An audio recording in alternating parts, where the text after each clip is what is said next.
Militer Rusia memperbarui informasi operasi militer khusus di Ukraina dalam 24 jam terakhir.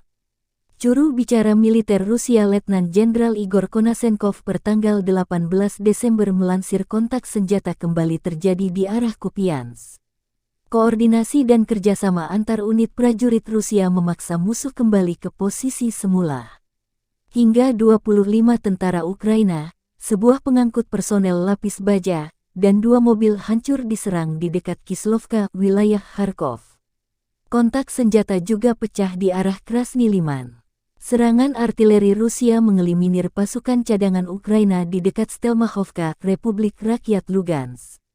Selain itu, tembakan bertubi-tubi terhadap kelompok penyerang angkatan bersenjata Ukraina menghambat operasi pengintaian musuh ke arah Golikovo dan Kremenaya, Republik Rakyat Lugansk. Angkatan bersenjata Ukraina menderita hingga 60 tentara tewas dan terluka, serta 1 tank dan 2 truk pikap hancur. Di arah Donetsk, kontak senjata juga terjadi. Di wilayah ini, pasukan Rusia melakukan pendekatan ofensif menyerang posisi musuh.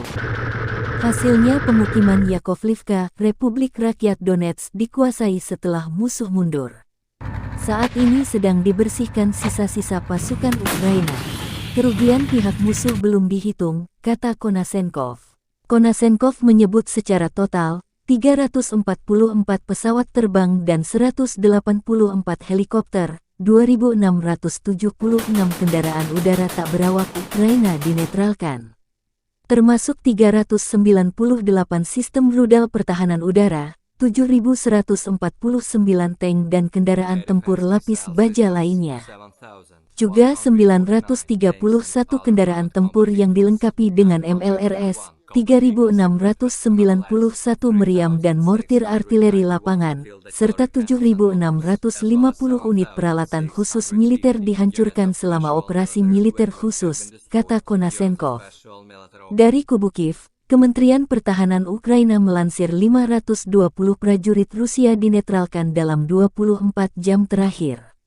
Termasuk 1 tank, 8 drone, dan 5 unit artileri. Total 98.800 prajurit Federasi Rusia meninggal sejak awal konflik.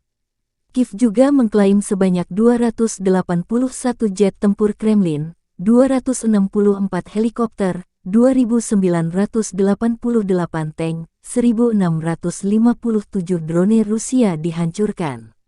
Presiden Ukraina Volodymyr Zelensky terus menggalangkan dukungan Barat dan dunia internasional.